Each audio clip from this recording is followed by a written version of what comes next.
પલંગ ઉપર કે સોફા ઉપર ન શક્ય બને. તમને કદાચ ખ્યાલ નહીં હોય, પણ માઇકલ જેક્સન કે જેને કાર્ડિયાક અરેસ્ટ થયું હતું, ત્યારે એના ડૉક્ટરે એના જે પલંગ ઉપર ગાડલો હતો એમાં મસાજ આપ્યો હતો, અને એને લીગલી એની સામે એક્શન લેવાના હતા. સામાન્ય જનતા એ ચિંતાને કારણ નથી, પણ તમારે હાર્ડ સરફેસ ઉપર રહેવાનું છે. પહેલું વહેલું તમારે આના માટે ABC યાદ રાખવાના છે. એ એટલે એરવે. એરવે એટલે કે જ્યાંથી હવા આપણા ફેફસામાં પ્રવેશ કરે છે, આપણું નાક, આપણું ગળું અને આપણી વિન્ડ પાઇપ. તો એના માટે માથા ઉપર હાથ રાખી અને 2 આંગળીથી એની દાઢીને ઊંચી કરવાની છે. એટલે હાથ કપાળ ઉપર રાખવાનું છે અને 2 આંગળીથી એની ચીન ઊંચી કરવાની, એટલે કે નાકમાંથી જે હવાનું જે પેસેજ છે એ આપણે એસ્ટાબ્લિશ કરી દીધો. પછી પહેલી વહેલી વસ્તુ તમારે શું કરવી છે, એના ખંભાને થપથપાવો. હલો, હાઉ આર યુ, કેમ છો તમે, ઓલરાઈટ છો? એને જાગૃત કરવાની કોશિશ કરવાની છે. ઘણા દર્દીઓને સામાન્ય તમ્મર આવી ગયા હોય, સિનકપ થઈ ગયો હોય, એવો વ્યક્તિ તરત આંખ, હા ઓકે છું, તો તમારે કંઈ બીજું વધારે કરવાની જરૂર નથી. પણ જો આ વ્યક્તિ તમને કોઈ જવાબ ન આપે તો તમારે માત્ર 10 સેકન્ડની અંદર જોવાનું છે કે એના શ્વાસોશ્વાસ ચાલે છે કે નહીં, જે આપણે જોઈ શકીએ છીએ. અને જો તમને દેખાય કે એના શ્વાસોશ્વાસ નથી ચાલતા અથવા હાર્ડલી, તો એનો મતલબ કે તમારે એને CPR ચાલુ કરવાનું છે. હાર્ડ સરફેસ ઉપર સુવડાવી દીધું છે, એની દાઢી ઊંચી કરી અને આપણે એરવે એસ્ટાબ્લિશ કરી દીધો છે.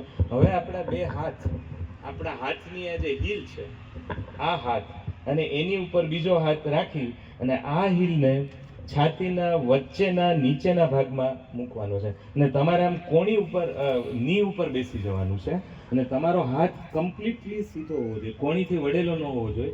એટલે આપણે આખા શરીરથી કોમ્પ્રેશન આપવાનું છે. અને હવે શું કરવાનું, કોમ્પ્રેશન સ્ટાર્ટ કરો. હા, તમારે કમ્પ્રેશન એટલી ફોર્સથી દેવાનું છે કે છાતીનો ભાગ મિનિમમ 5 થી 6 સેન્ટીમીટર અંદર જાય. તમે કમ્પ્રેશન આપો, પાછું રિકોઇલ થવા માટે ટાઈમ આપો. કમ્પ્રેશન આપો, 1 સેકન્ડની અંદર 2 કોમ્પ્રેશન અપાવવા જોઈએ. એટલે કે મિનિટની અંદર 120 કોમ્પ્રેશન આપણે આપવાના છે. તમે જોઈ શકો છો. અને આ આમ તમને દેખાય છે સહેલું, પણ તમે 1.5-2 મિનિટ આપો ને ત્યારે તમારી કોણીને હાથ દુખવા માંડે. એટલે આવી ઘટના બની હોય ત્યારે ક્યારેક કોઈક બીજા વોલેન્ટિયરને બોલાવી લેવાનો, પ્લીઝ હેલ્પ. તમે જ્યારે આ ચાલુ કરો છો ત્યારે સ્ટાર્ટ શાઉટિંગ પ્લીઝ હેલ્પ, અને એને બોલાવી લ્યો. અને પહેલું વહેલું કામ આપણા મોબાઈલથી 108 નંબર ડાયલ કરવાનો છે, કે જેથી 108 આપણા સ્થળ સુધી પહોંચે. ત્યાં સુધીમાં આ વ્યક્તિને આપણે કોમ્પ્રેશન આપવાના છે. અને કોમ્પ્રેશન કરે છે શું, કે હાર્ટનું જે પમ્પિંગ છે એ આપણે બહારથી ચાલુ રાખીએ છીએ, હાર્ટ જે અટકી ગયું છે ત્યાં. એટલે આનાથી આપણે સર્ક્યુલેશન મેન્ટેન કરીએ છીએ. હવે જો તમને એમ લાગે કે દર્દીનો શ્વાસ ચાલતો જ નથી જરાય, તો દર 30 કમ્પ્રેશને મોઢાની ઉપર રૂમાલ રાખી અને તમે તમારા શ્વાસ આપી શકો છો. 30 કમ્પ્રેશને એકવાર, એટલે તમે માની લો કે 100 કમ્પ્રેશન આપ્યા 60, તો માત્ર 2 જ વાર દેવાનું રહેશે. અને અત્યારે લેટેસ્ટ ગાઈડલાઈન એવું કહે છે કે તમે શ્વાસોશ્વાસ ભૂલી જાઓ, તમે CPR જે મસાજ છે એ જ પકડી રાખો, એ જ સૌથી અગત્યનું છે. એટલે આપણે જ્યારે કૃત્રિમ શ્વાસોશ્વાસ દેવા માટે સીધા દર્દીના મોઢા ઉપર હોઠ મૂકીને એ રસ્તો યોગ્ય નથી, અને વૈજ્ઞાનિક રીતે સાબિત થઈ ગયું છે કે નથી થતું, તો એ લાંબે ગાળે સરવાળે પરિણામમાં કોઈ ફેર નથી પડતો. એટલે તમે ક્યાં સુધી આ મસાજ દેવાનું ચાલુ રાખશો, 2 મિનિટ થાય એટલે તમે વોલેન્ટિયર બદલી લો. કારણ કે તમે 1.5 થી 2 જે કરશે એમને ખ્યાલ આવશે કે આમાં બાવડાની ઉપર એની અંદર ખાસું એવું જોર દેવું પડે છે. એટલે 1.5 થી 2 મિનિટની અંદર તમે બીજા મિત્રને કહો અને તમે બીજું બધું એન્સિલરી વસ્તુ ગોઠવવામાં લાગી જાઓ. B for breathing, A for airway, C for circulation. આના દ્વારા આપણે સર્ક્યુલેશન કરીએ છીએ. અને D છે ને, એ મેડિકલ ભાષામાં એને ડિફિબ્રિલેટર કહેવાય. તમને ખબર હશે કે ઘણા ICUની અંદર સીધો વીજળીનો કરંટ આપવામાં આવે છે હાર્ટને, એને ડિફિબ્રિલેશન કહેવામાં આવે છે. અને એના ઓટોમેટેડ મશીન અત્યારે અવેલેબલ છે.